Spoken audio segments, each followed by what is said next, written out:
Noticias 24H/vertical, dirigente sindical tilda de oportunista a Petro por convocar marcha en rechazo al IVA.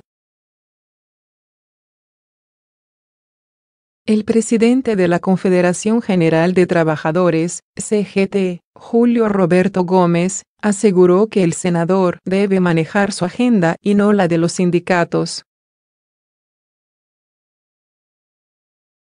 Que el señor Gustavo Petro maneje su agenda. La agenda de los sindicatos la manejamos nosotros.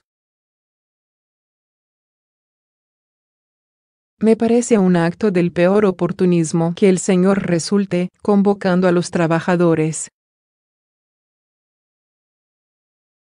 Esas fueron las palabras de Gómez, que en entrevista a Blue Radio aseguró que el ex candidato presidencial no es dirigente sindical y no tiene la autoridad de convocar a los trabajadores de todo el país.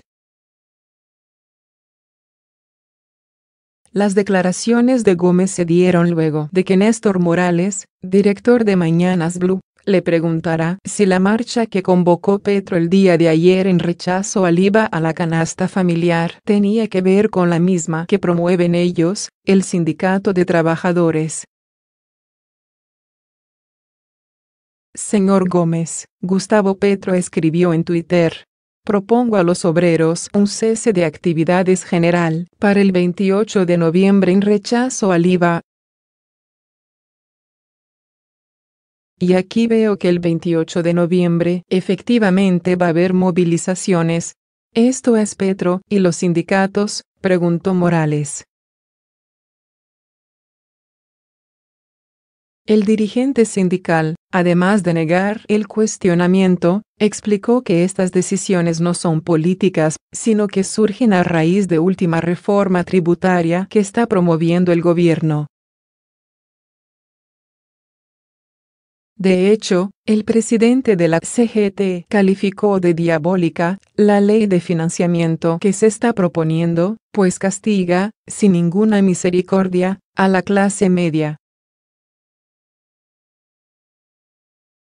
A continuación, el tuit en el que Petro convocó el cese de actividades. Por encontrón de Duque y Centro Democrático, gobierno cambiaría ley de financiamiento.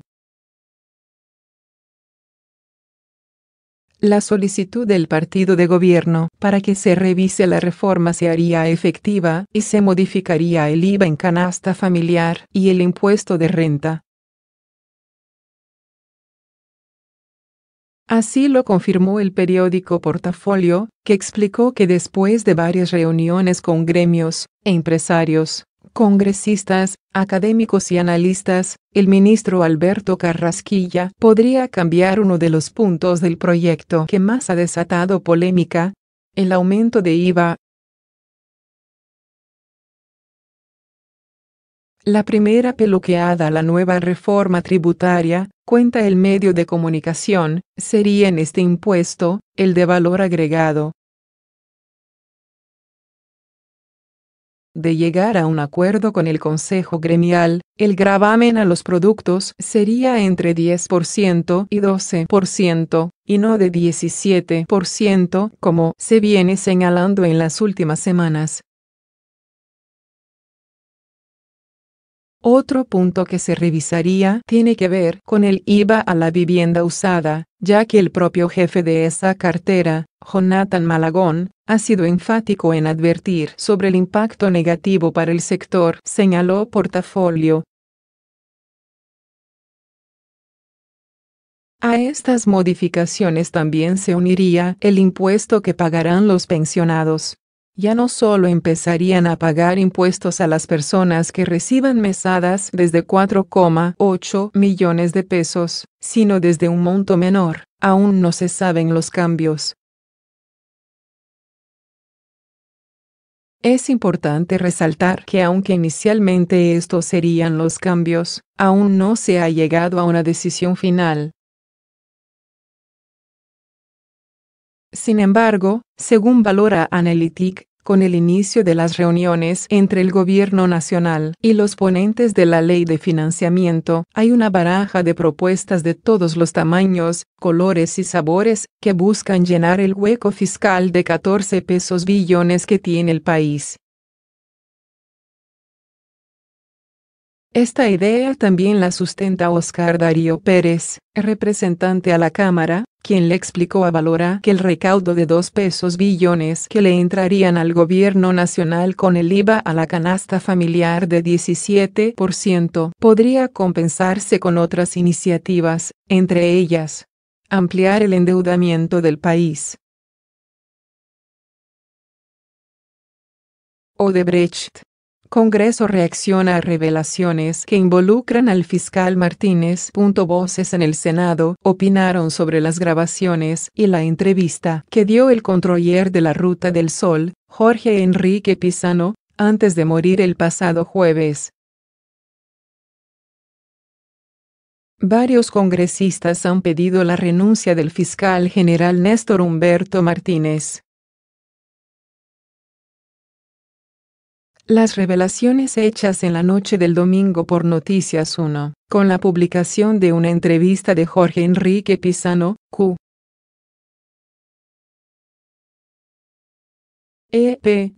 quien fue el controller de la concesionaria Ruta del Sol, y de grabaciones de un diálogo entre este y el fiscal, prometen la apertura de un nuevo capítulo en el caso de corrupción de Odebrecht.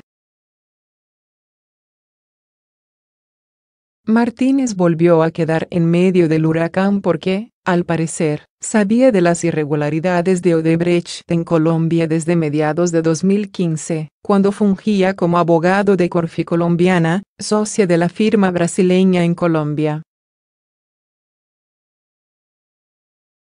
Las reacciones no se hicieron esperar y desde el Congreso salieron posiciones desde diversos sectores políticos sobre uno de los escándalos por corrupción más grandes en la historia del país.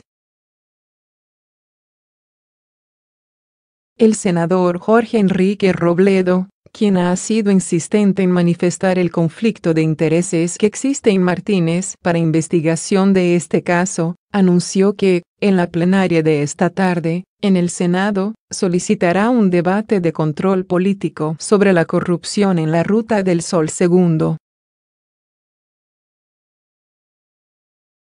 Llegaré a la plenaria del Senado a pedir otro debate en este año sobre la corrupción de la Ruta del Sol II, Odebrecht, Grupo Aval, y el desvergonzado papel del fiscal Martínez Neira, cuya ausencia de valores éticos y cinismo exigen que renuncie a ese cargo inmediatamente, escribió Robledo en su cuenta de Twitter. Y agregó: cada día de Martínez Neira en la Fiscalía prueba el degeneramiento de la política tradicional del país. Porque sin el respaldo de los máximos jefes de los mismos con las mismas ya habría tenido que renunciar al cargo. Su conducta agrede al país y nos avergüenza ante el mundo. En ese mismo sentido, se pronunció el senador Iván Cepeda, del Polo Democrático. Es una denuncia que se suma a una tantas otras que se han hecho, mostrando que el fiscal tendría conflicto de interés para cualquier tipo de investigaciones que se relacionen con Odebrecht y otras.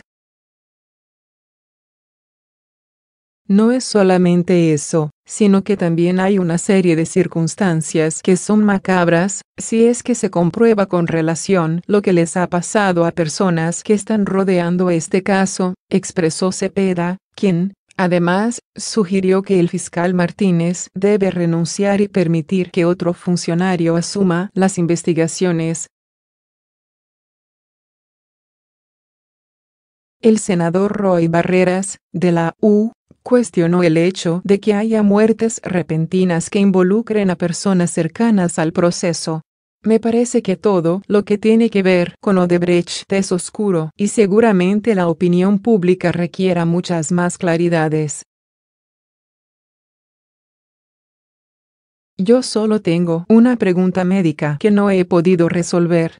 Hay una especie de epidemia de muertes repentinas, porque el señor testigo se murió de muerte repentina y 2 días después su hijo se murió de muerte repentina.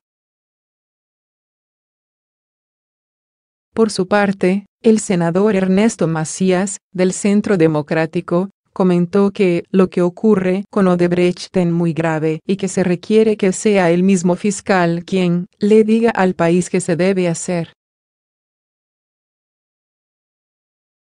Yo soy un denunciante.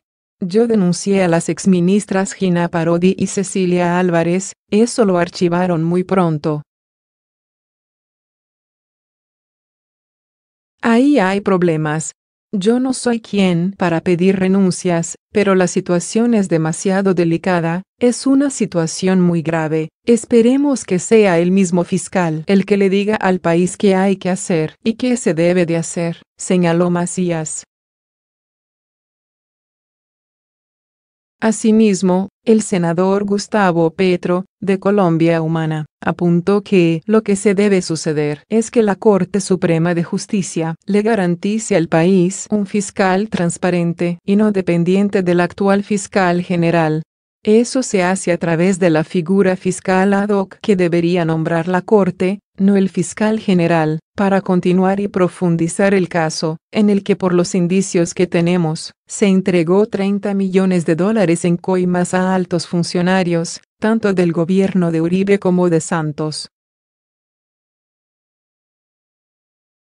El senador Germán Barón, de Cambio Radical, partido del que ha hecho parte del actual fiscal general, también opinó al respecto. Con respecto a los hechos particulares, de lo que tiene que ver con Odebrecht, entiendo que hay un fiscal ad hoc. Ya las minucias del proceso no las conozco, creo que con la existencia de un fiscal ad hoc es suficiente.